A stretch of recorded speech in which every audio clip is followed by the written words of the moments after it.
Strategic strike on Taman, when Ukraine hits the heart of Russia's logistics.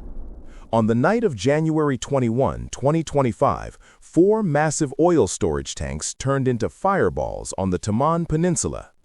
But what happened that night goes far beyond a simple industrial fire. What you are about to discover in this analysis reveals how a single military operation can simultaneously paralyze a strategic energy corridor, expose the flaws of a defense system presented as the most advanced in the world, and trigger a cascade of effects impacting agriculture, maritime transport, and even luxury vehicles across an entire region. Stay until the end, because the implications of this attack extend far beyond the military domain and reveal systemic vulnerabilities with major consequences.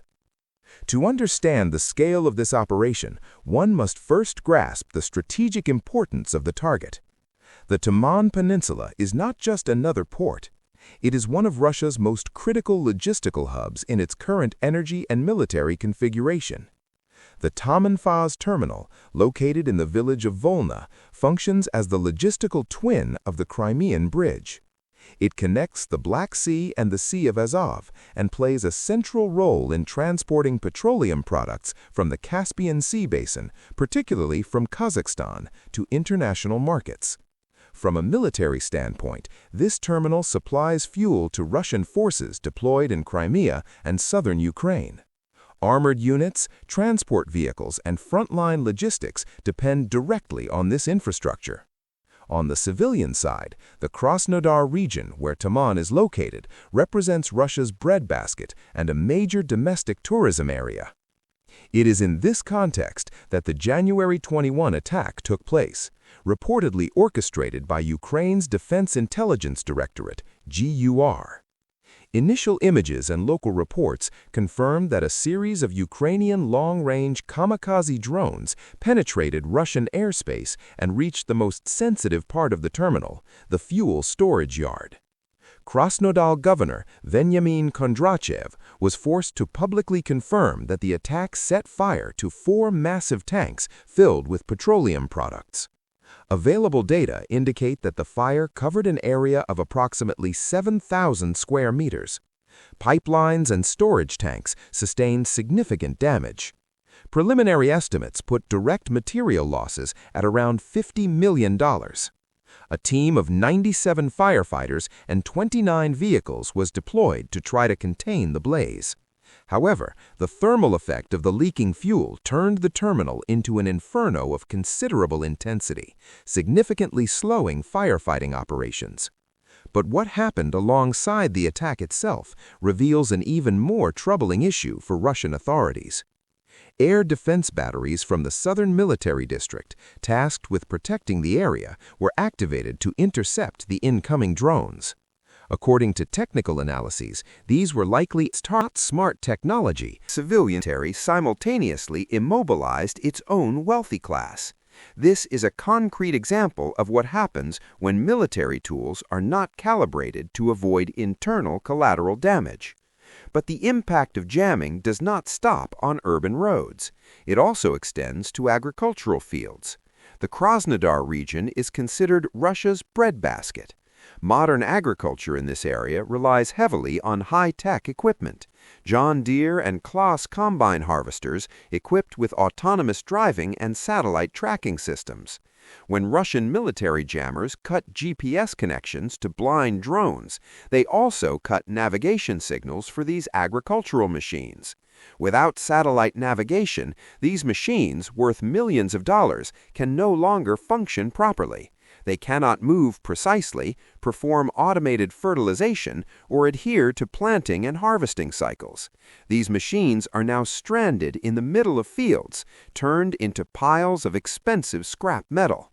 Missing planting and harvesting cycles creates a risk of food shortages for the coming winter. In trying to protect its airspace, Russia is letting its people's bread rot in the fields. This unintended consequence illustrates how a military area denial strategy can backfire against national food security. And the repercussions do not stop with agriculture. They also affect the Russian Navy. Russian warships stationed at the port of Novorossiysk depend on a steady fuel supply from the Taman terminal. With the terminal out of service, Fleet Command faces a difficult strategic dilemma.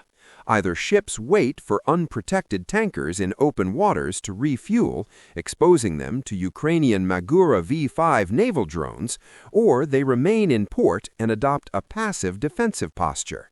Satellite imagery shows that stationary waiting times for Russian frigates at port entrances have increased by 300%. A navy that cannot move is no longer a navy, it is a floating target. This invisible blockade imposes a major operational constraint on Russia's naval power projection in the Black Sea. It limits mobility, reduces tactical options, and increases risks if ships attempt at-sea refueling. The fire at the Taman Peninsula terminal is not merely an industrial accident. It represents the effective rupture of a strategic energy corridor linking the Caspian Sea to the Black Sea. Crude oil and LPG from the Caspian Basin, especially from Kazakhstan, previously transited through this infrastructure via pipelines such as the CPC, which runs through Russian territory. The strike on the terminal and destruction of 4 main storage tanks effectively disrupted this energy route. International maritime insurance companies, particularly P&I clubs, have begun reclassifying the port areas of Taman and Novorossiysk as war risk zones. In practical terms, this means insurance premiums for tankers entering the region have skyrocketed. Many ship owners now refuse to send vessels into what they consider a dangerous zone. Russian oil has not become unsellable, it has become untransportable. This distinction is crucial. The problem is not demand, but logistics. And without reliable logistics, Russian energy revenues are directly threatened. The impact of this attack extends beyond Russia's borders and directly affects Astana. Kazakhstan exports a significant portion of its oil through pipelines that cross Russian territory, particularly the CPC pipeline. Russia's loss of status as a secure transit country creates a bottleneck for Caspian oil, now effectively trapped within Russian territory. Faced with this situation, the Kazakh government will be forced to seek alternative routes that bypass Russia to bring its energy to international markets. This represents not only a loss of oil revenue for Russia, but also a loss of geopolitical leverage in the region. Russia is losing its energy monopoly in its own backyard due to its own air defense vulnerabilities. This shift could reshape regional energy flows over the long term, with lasting economic and geopolitical consequences. Even once the fire is extinguished, the real nightmare for Russia begins after the flames die down. The damaged terminal was not a simple storage facility. It was equipped with extremely complex cryogenic liquefaction units and high-pressure LPG systems. The technological infrastructure of these facilities, valves, turbines, and control panels, had been installed before the war by Western giants such as Siemens and Honeywell. Here is the critical point. Due to sanctions, Russia cannot obtain these sensitive components from the West, nor can it replace them with Chinese equivalents. Parts offered by Chinese suppliers do not meet the pressure standards required for these installations. Russian engineers are left standing amid the wreckage with no spare parts, only able to manage scrap metal. This means Russia's energy export capacity is not just temporarily disrupted, but potentially permanently halted due to technological incompatibility. Putin's energy weapon has been irreparably damaged, not by a military battle, but by the technical impossibility of rebuilding what was destroyed. The Taman Peninsula and surrounding areas had been a domestic tourist paradise and a haven for retired generals and affluent classes. After the explosions, capital flight began, turning the region into an economic ghost town. The sudden wave of real estate sell-offs shows that the local elite has completely lost confidence in Moscow's protective shield. Wealthy property owners are selling at fire sale prices and fleeing beyond the Urals. Those who remain face unemployment and security fears. There is something more dangerous for a state than losing territory, losing the trust of the people who live on it. and that is exactly what is happening in Krasnodar. A social and economic collapse is underway, fueled not by enemy occupation, but by the perceived inability of the state to protect its own citizens. The tacit agreement between the Kremlin and the Russian people was simple: do not question the war, and we will not let the war touch you. But the war is no longer confined to television screens. It is now in Krasnodar's living rooms.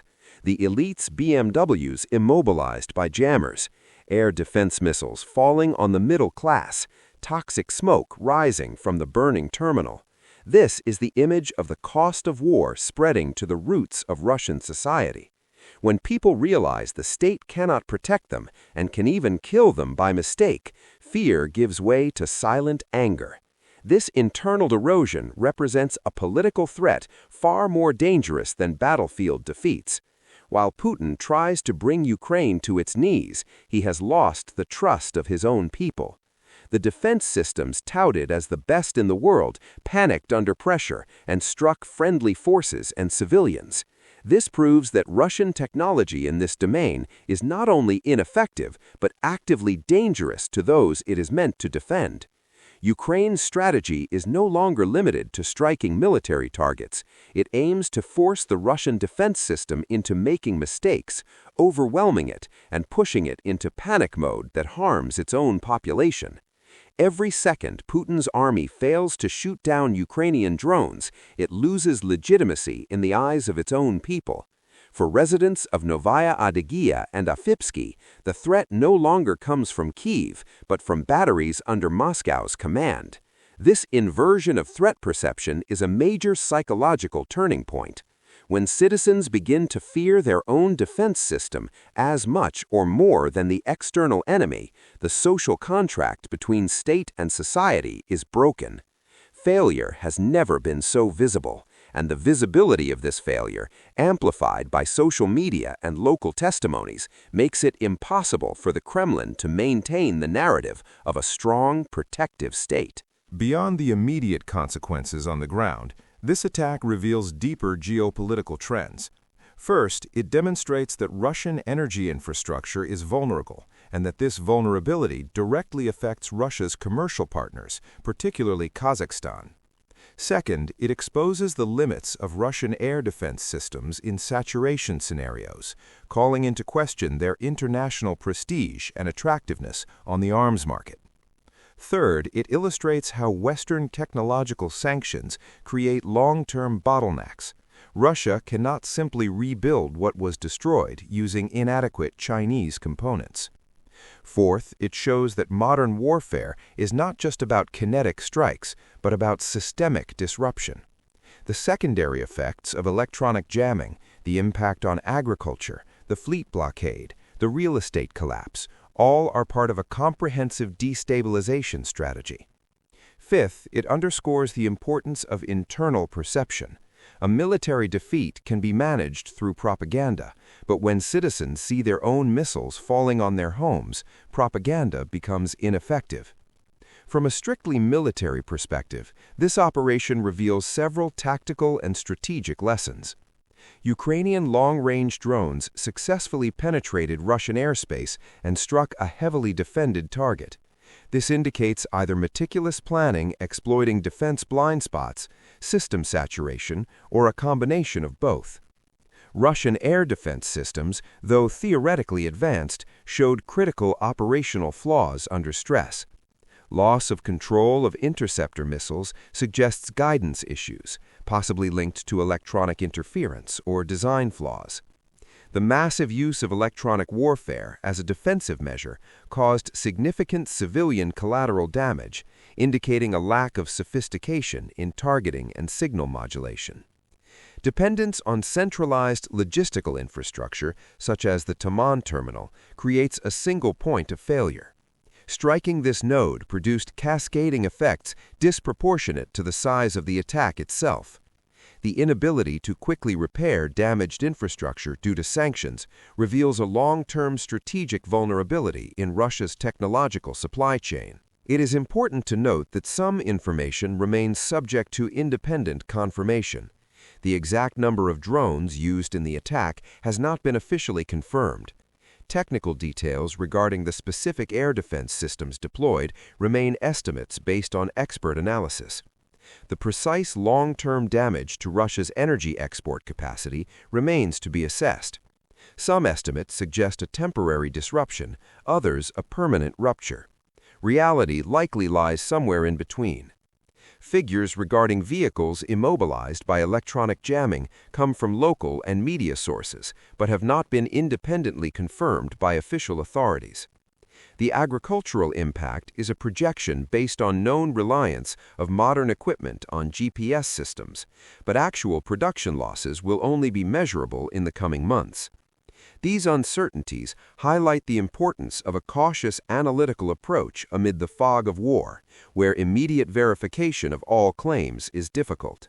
This attack fits into a broader series of Ukrainian operations targeting Russian energy and logistical infrastructure. Previous strikes have hit fuel depots, logistical bridges, and rail hubs. Each follows a similar logic: maximize disruption with limited means by targeting strategic vulnerabilities. Compared to other attacks, the Taman strike stands out for the scale of its secondary effects. The impact on air defense, electronic warfare, agriculture, and civilian mobility create a picture of systemic dysfunction rarely seen in a single operation. This reflects an evolution in Ukrainian military doctrine. Rather than seeking massive destruction, the apparent goal is to maximize disruption and force the adversary into errors that undermine its internal legitimacy. This is a form of asymmetric warfare, where the objective is not just to destroy targets, but to expose structural weaknesses and generate internal political and social costs.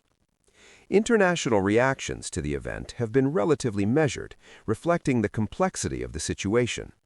Maritime insurance companies responded pragmatically by reclassifying risk zones, constituting a factual recognition of regional instability rather than a political stance.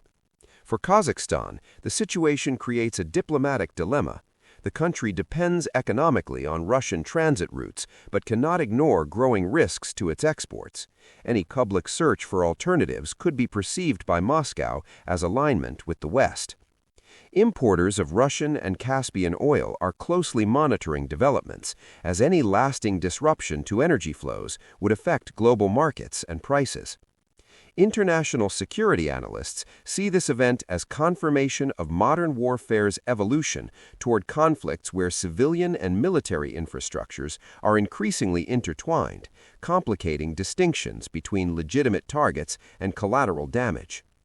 In the short term, Russian authorities' priority will be managing immediate consequences, restoring public order in affected areas, rebuilding local trust, and attempting repairs or workarounds for the damaged terminal. Air defense issues will need to be addressed, as each similar incident further erodes the credibility of Russia's defense system in the eyes of its own population. In the medium term, Russia will need to find alternative solutions for its energy exports.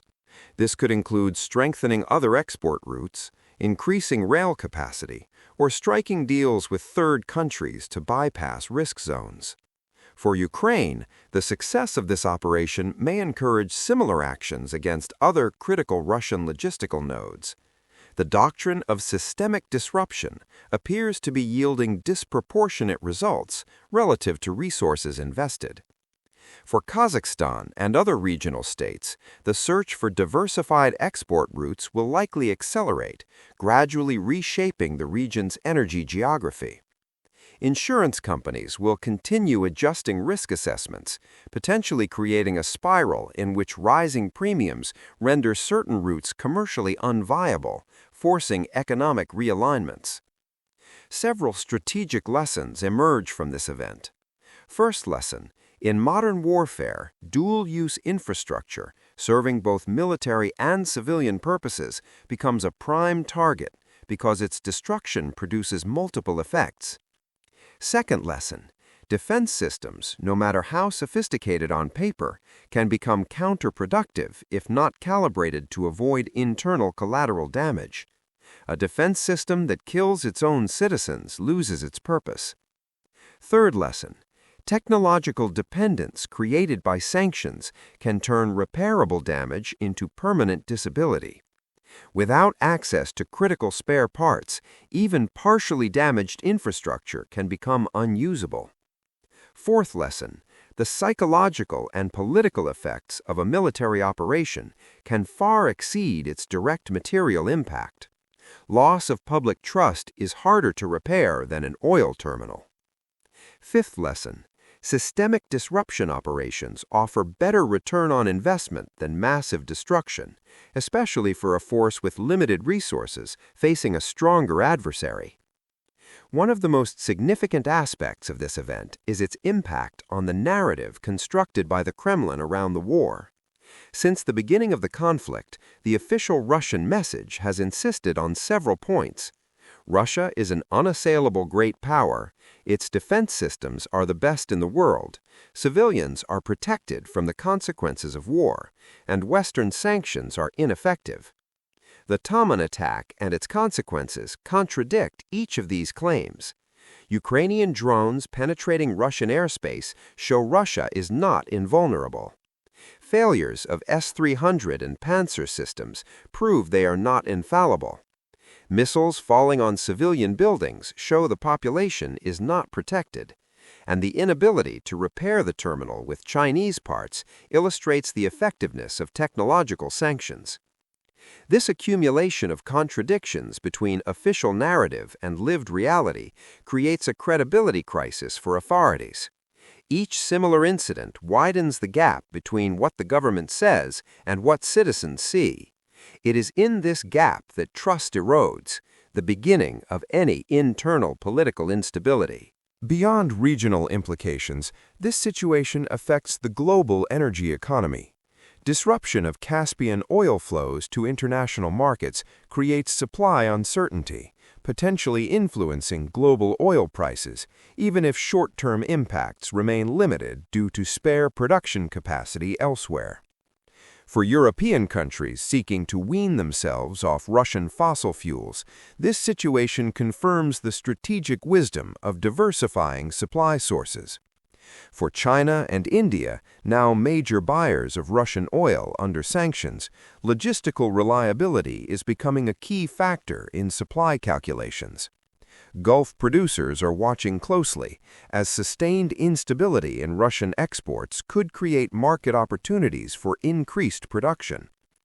Financial markets, while relatively stable for now, are gradually pricing in the growing risk of disruptions to Russian energy infrastructure, reflected in rising risk premiums on oil futures. From an international law perspective, the attack raises complex questions about proportionality and distinction between military and civilian targets. The Taman terminal is a dual-use infrastructure, serving both civilian commercial exports and Russian military supply. This dual role complicates legal analysis. Under the law of armed conflict, infrastructure that substantially contributes to the war effort may be considered a legitimate military target. However, attacks must remain proportional to expected military advantage and take precautions to minimize civilian harm.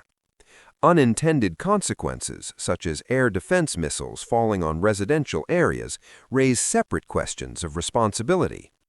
If such damage results from failures of Russian defense systems rather than direct Ukrainian action, legal responsibility becomes more complex.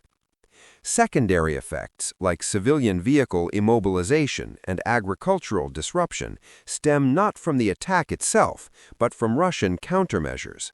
This illustrates how, in modern conflicts, civilian harm can result as much from defensive actions as from offensive ones. Military history offers several precedents for operations aimed at disrupting enemy supply and communication lines. During World War II, Allied bombing of German oil infrastructure, most notably the Ploiest campaigns in Romania, sought precisely to deprive Nazi Germany of energy resources. Their effectiveness demonstrated the critical importance of energy in modern warfare. More recently, during the 1991 Gulf War, the U.S.-led coalition targeted Iraqi oil infrastructure to limit Iraq's military capabilities and revenue. In the current conflict, precedents include Ukrainian strikes on the Crimean Bridge, also aimed at disrupting Russian logistics. What distinguishes the Taman attack is the scale of its unintended secondary effects on civilians, not because of the attack itself, but because of failures in Russian defensive systems. This adds complexity by showing how defensive technologies, when malfunctioning, can become threats to those they are meant to protect. This event illustrates several trends in the technological evolution of modern warfare. First, the proliferation of long-range drones fundamentally alters territorial security equations. Mid-sized countries can now project force deep into the territory of more powerful adversaries at relatively low cost. Second, air defense systems designed primarily to intercept aircraft and ballistic missiles show limitations against swarms of small, slow drones. This mismatch creates systemic vulnerability. Third, electronic warfare has become an invisible but critical battlefield. As Krasnodar shows, its effects are difficult to contain and can cause significant collateral damage to civilian infrastructure dependent on the same technologies. Fourth, society's growing dependence from agriculture to automotive navigation on satellite systems creates new vulnerabilities that military strategists are learning to exploit. Fifth, technological sanctions are emerging as a form of long-term economic warfare, creating delayed but durable effects by preventing repair and modernization of damaged infrastructure. Lessons from this operation extend beyond the Russia-Ukraine conflict. For Taiwan, for example, the importance of resilient energy and logistics infrastructure in the face of drone attacks is evident. Concentration of critical infrastructure creates exploitable vulnerabilities. For Middle Eastern countries, where oil infrastructure has been targeted before, the need for air defense systems capable of handling drone threats without causing collateral damage is becoming a priority. For military planners worldwide, this event underscores the importance of stress testing defense systems under saturation conditions and ensuring defensive countermeasures do not endanger civilian populations. For economic warfare strategists, the effectiveness of technological sanctions in creating long-term vulnerabilities offers a model for exerting pressure without direct military force. The night of January 21, 2025 may represent a turning point in this conflict, not because of physical destruction alone, but because of what it reveals about systemic vulnerabilities and narrative fragility. The flames at the Taman terminal symbolize far more than an industrial fire. They represent the rupture of a strategic energy corridor, exposure of flaws in supposedly world-class defense systems, and the beginning of trust erosion between the Russian state and its citizens.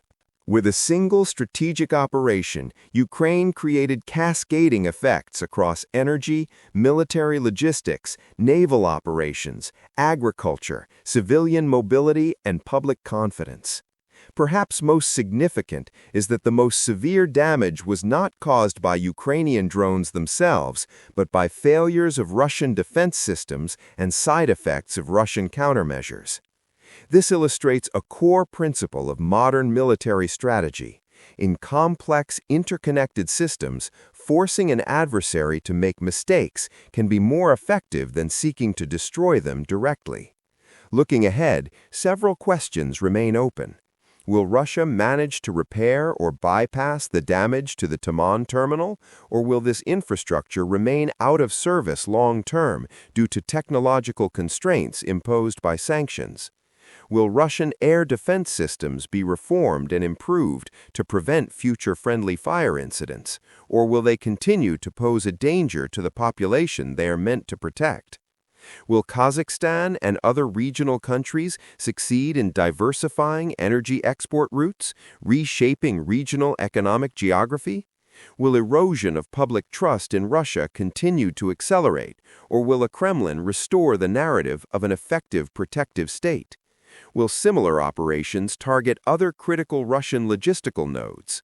These questions will shape the conflict's evolution in the months ahead.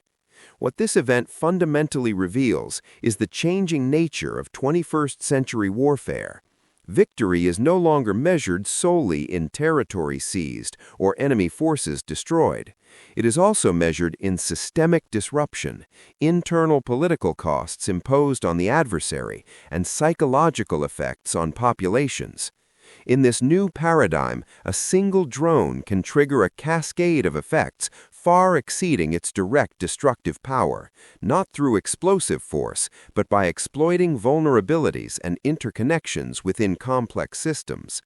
Modern infrastructure, defense systems, and civilian and military technologies are so intertwined that disrupting one element can destabilize the whole. That is the reality the Taman attack brought into sharp focus, and it is a reality military planners, political leaders, and strategic analysts around the world will have to integrate into their understanding of future conflicts. This concludes the full analysis of this major strategic event. Feel free to share your thoughts and insights in the comments. To stay informed about major geopolitical developments and in-depth analysis, consider subscribing and enabling notifications. Thank you for your attention.